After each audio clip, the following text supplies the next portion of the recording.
would not be going to the local school districts would be a loss of funding. Since our schools are funded per pupil, that would be a loss to the funding of our school districts. So I wonder about that, and I'm concerned about that. I'm thinking about our grandkids are in Halstead schools. Heston has wonderful, wonderful school district. It kind of bothers me that, 10 or 12 students that would move out of a school district that is so wonderful like Heston and Halstead would be such a huge loss to the funding of that school district. So your thoughts on that? Sure. Yeah. And Senator McGinn probably knows more about this. Again, I'm not on education committee, so everything is just kind of what I hear. What I like to remind people first and foremost is that anybody can introduce a bill that does anything. And that doesn't mean that it's going to make it through the process. Because I've heard of a number of bills relating to school-related issues, school choice issues. There's another bill out there that requires the curriculum to be published a year in advance of the school year that has some folks up in arms. Just because it was introduced doesn't mean it's going anywhere. So first of all, I would keep that in mind. Second, as it relates to anything dealing with schools, I always ask myself, and I approach every one of these conversations from, what is best for the child? Okay, that's first and foremost where I start.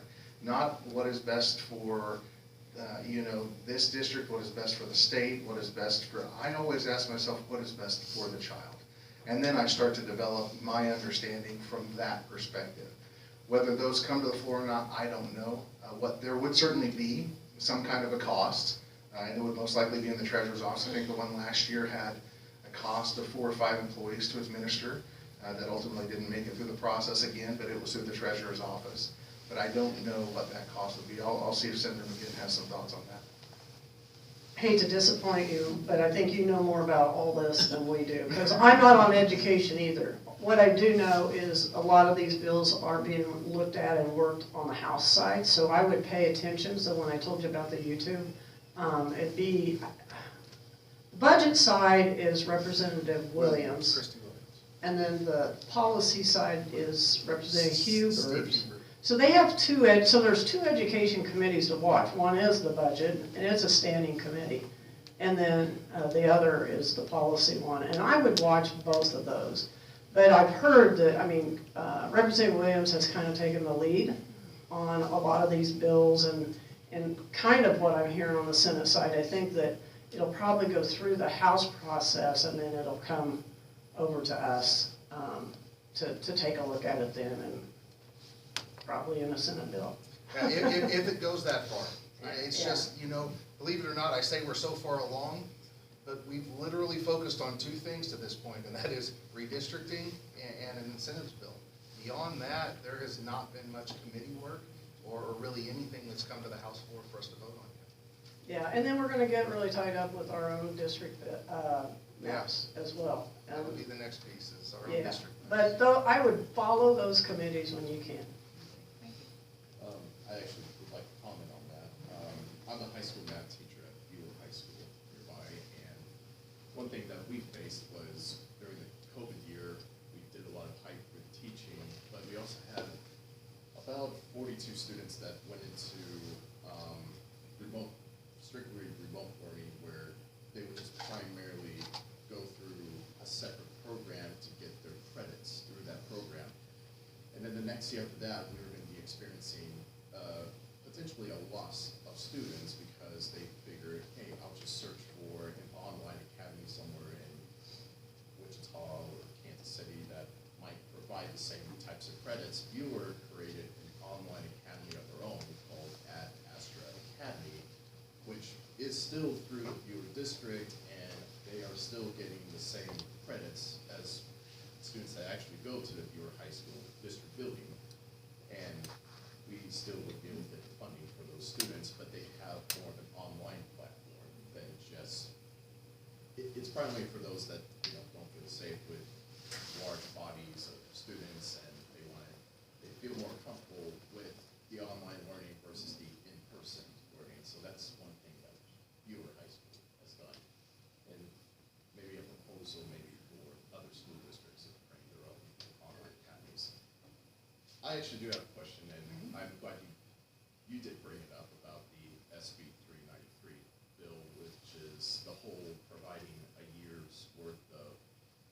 they say learning activities and materials, and I am one of those teachers that is up in harps on that, because that's also counting lesson plans as well. And someone who has been in the industry for 9 years, one thing that does describe one thing I have to do in the industry is adapt. And that could be day-by-day basis as well. And the whole idea of planning a whole year's worth of lesson plans where we have to predict during the summer what the school year is going to be about, and also try to plan factors of each student's life at home and at school.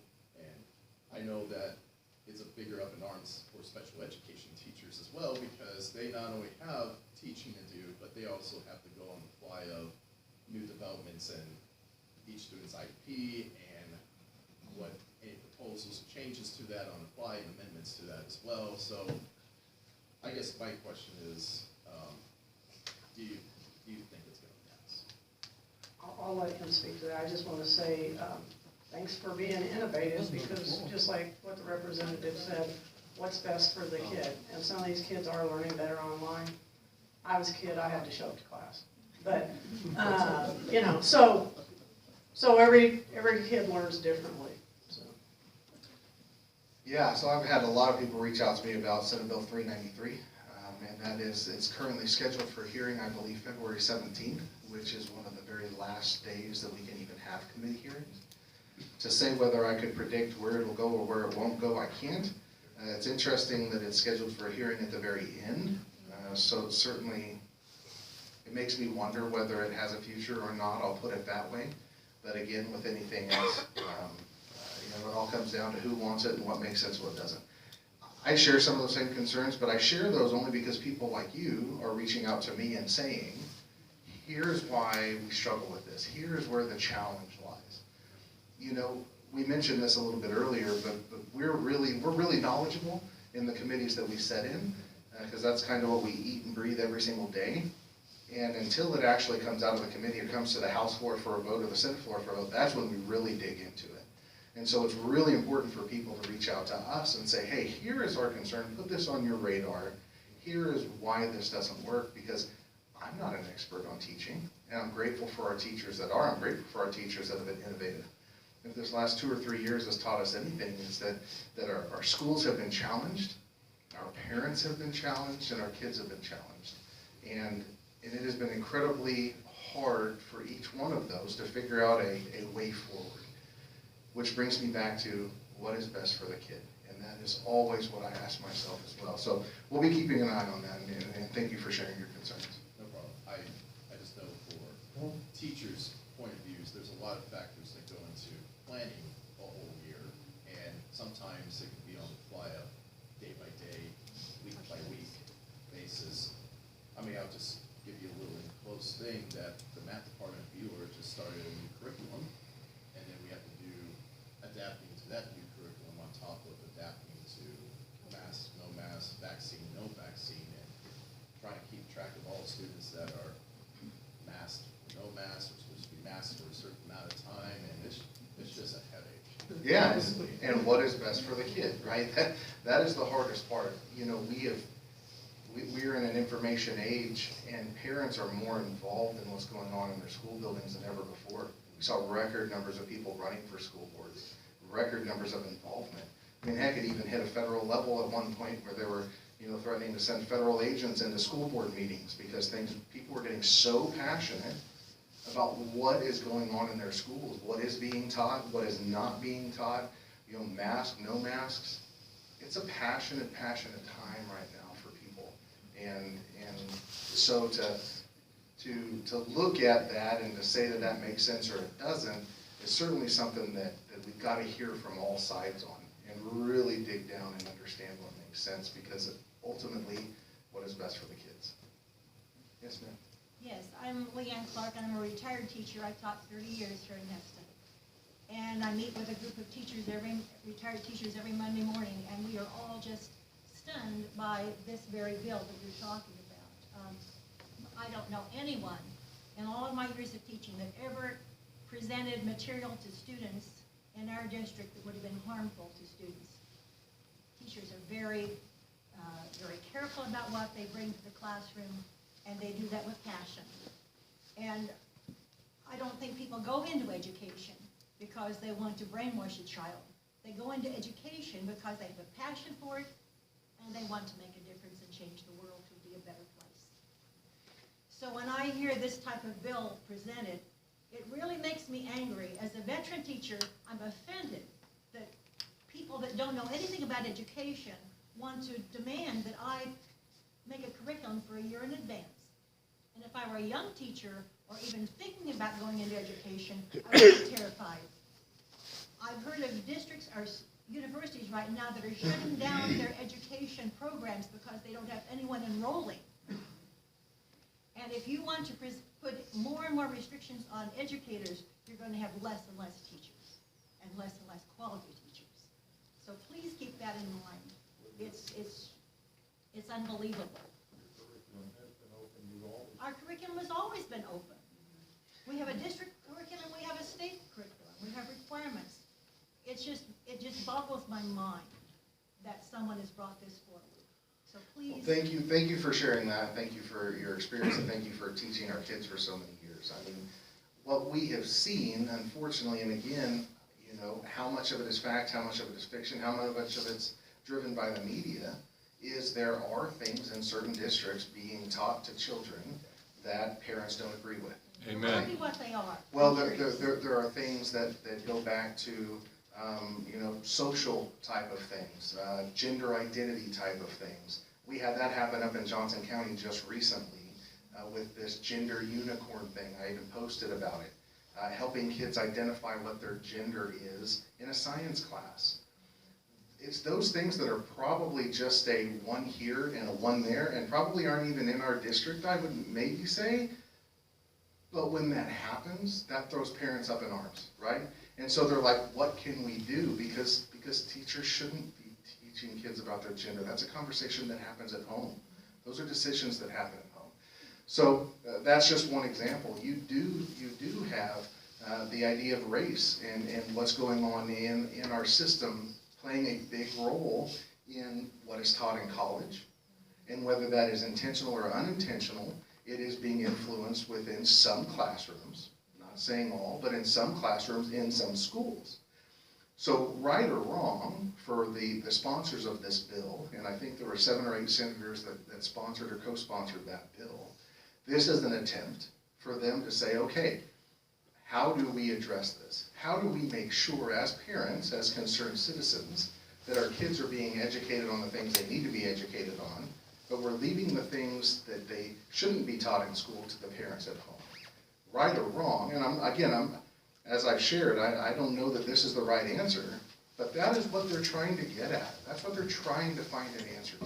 Well, I think it's rooted in mistrust of educators, and that offends me. But I understand. I do understand.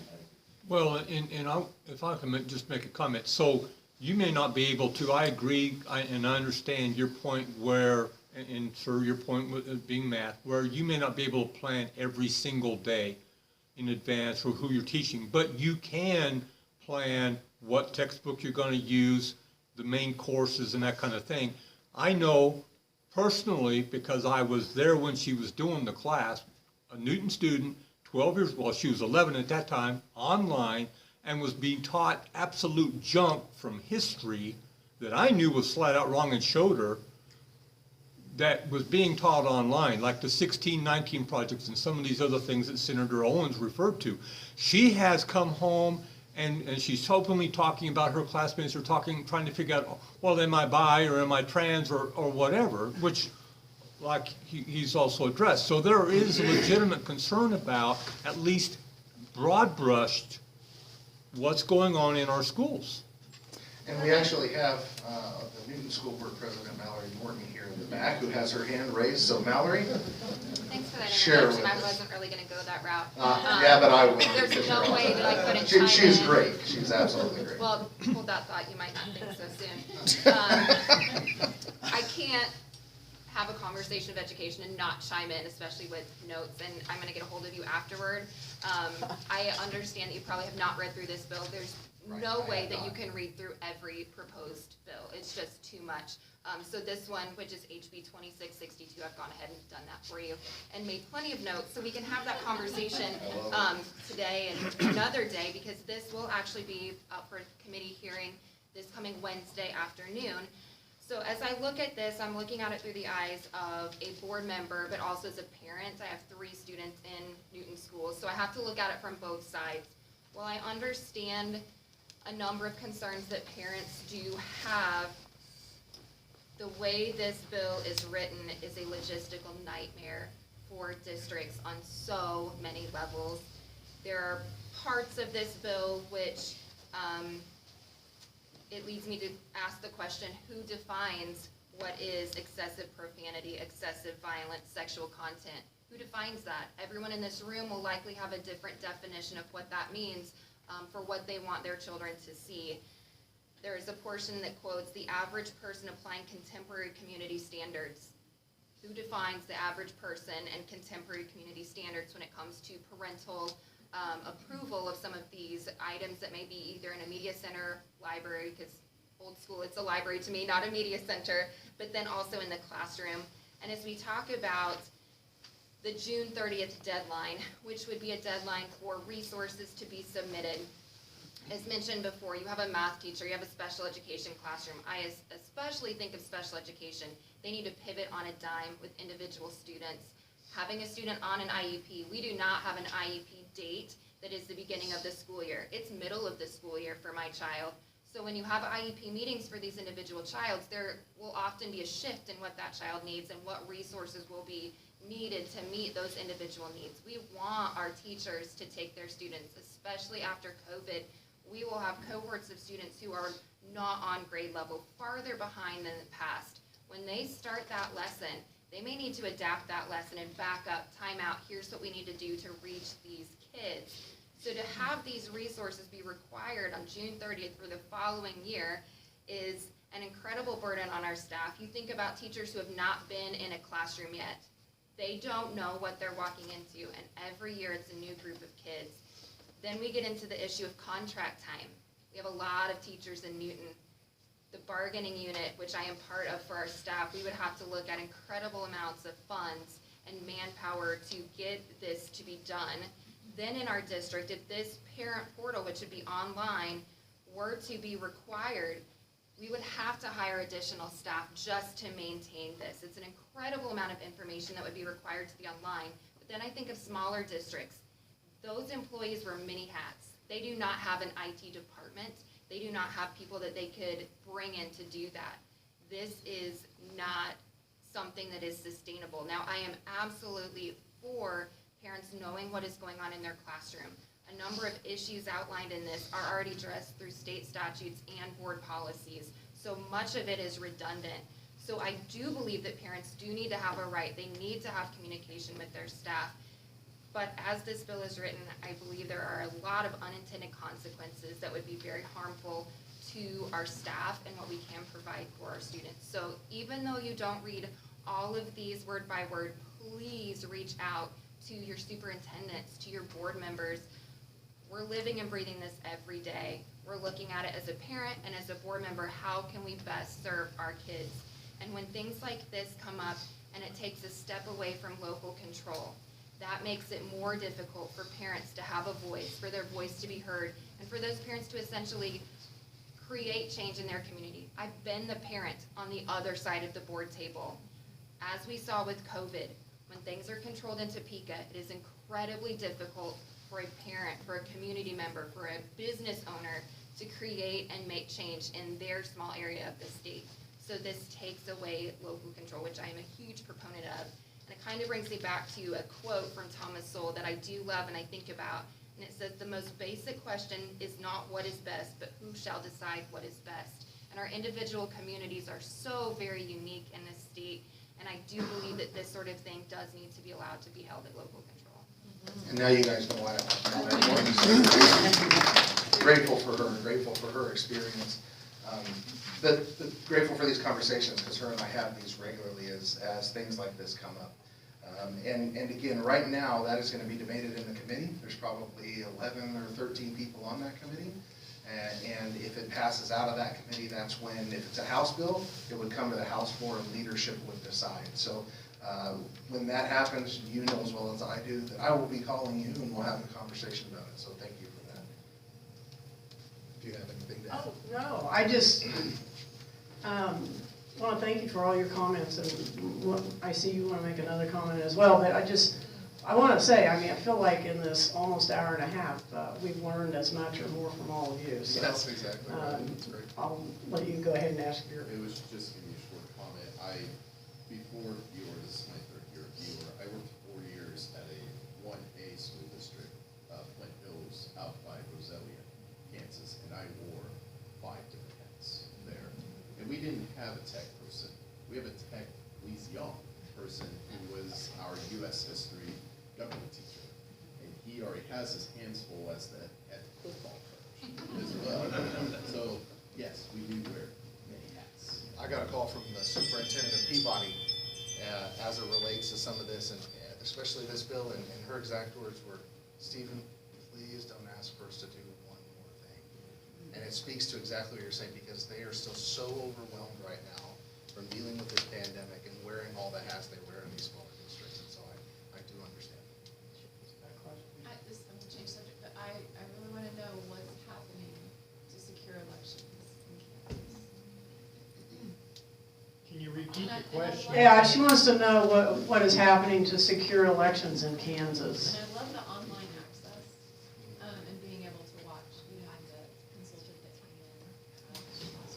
But anyway, I want to know what's. I'm going to tell you this amount that I know. Okay. And what I've heard, and Kansas has done a very good job. We really have. It's really some of these other states, and you almost wish you'd take the good actors, these other states, and say, oh, what's Kansas doing? Could we do better? We can always do better. But I am not, again, I'm not on, well, some of those election bills go to Fed and state. Once in a while, we might get it in transparency and ethics, but I haven't seen any on our side yet. So have you seen anything? Yeah, so if you guys will recall, last year we passed 12 different election reform bills, okay? We had a big event in Newton at the Wild Prairie Event Center, where we brought in not only our county treasurer, but then a whole host of other county commissioners, and we had a 2-hour-long discussion about election and the bills that we had passed. We have come a long way to further securing them. One thing that I learned, especially here in Harvey County, we actually in Harvey County had the oldest, most out-of-date machines of anywhere in the state. That's what I learned. I also learned that those are going to be replaced before this next election, which is even better because they're the double counting machines, the one that when you enter your totals or you enter your votes, it then prints out a paper ballot so that you have that paper backup. Whereas the machines right now, it's all computerized. And while they're never hooked up to the internet, so the manipulation issue, it's still, we had old technology here. Scott Schwab's our Secretary of State. He takes this incredibly seriously. And I know does a fantastic job along with our county treasurers in ensuring that these ballots are counted appropriately. Every county already has an audit process where they do spot checks, they do spot audits, they count by hand, our county commissioners, those provisional ballots, and make sure that they conform and they don't. So there has been a lot done. The next question is what's being done this year. So the only bill that I have heard of that has been up for conversation that again, Secretary of State is just like, guys, was this idea of these ballot drop boxes. So there's concern that you could have multiple people kind of stuffing those ballot boxes in conflict with state law and things like that. So there was a bill introduced, I know, that had a hearing on the House side that would get rid of those. Scott is adamantly against those. He says, do you know how much safer those are than dropping your ballot in the mail? The mail that goes to Colorado and Missouri before it actually comes back here. He said, so just keep that in mind. He said, literally, they are still receiving ballots from the last election that have been lost in the mail system, okay, that weren't counted. So he very much advocates for those drop boxes. What, if anything, will happen this year, I don't know, but we made remarkable strides last year in further solidifying our elections here in Kansas. If you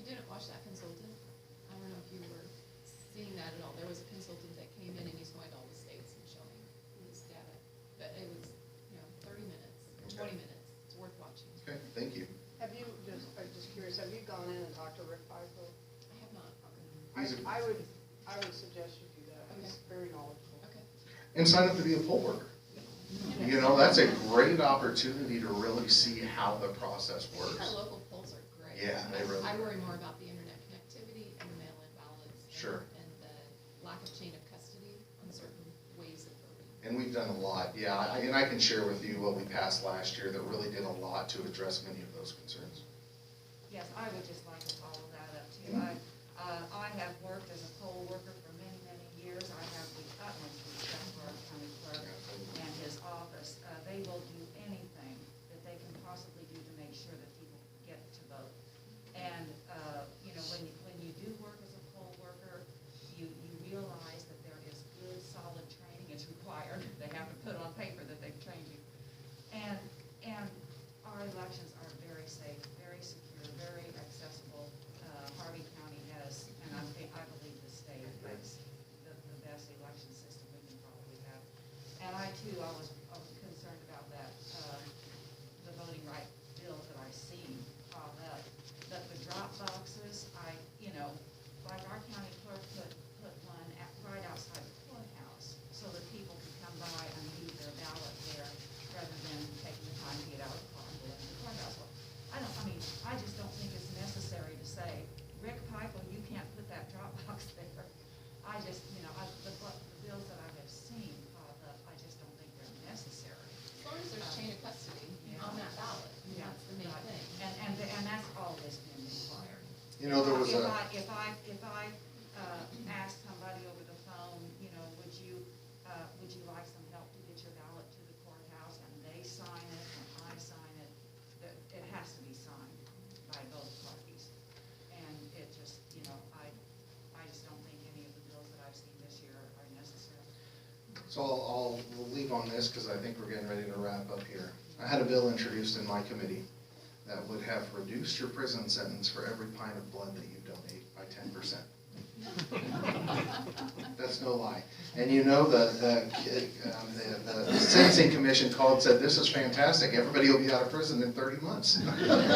Okay, just because, and this goes back to when we talk about a lot of these bills that Senator McGinn and I may not be really up to date on. It's because there's probably a likelihood they're not gonna go anywhere, or if they do, I can assure you that her and I both take good care to make sure before we vote on the House or Senate floor that we're informed and we're engaged. But just thought I'd share that one with you because it just goes to show that really anybody can introduce any bill that does anything, but that doesn't mean it's gonna become law. So thank you guys again for being here. Thank you. Thank you, we appreciate your time. And again, there's an email sign up on the back. Anybody wants to get on our newsletters, and I share that with Senator McGinn so that we can keep you guys informed.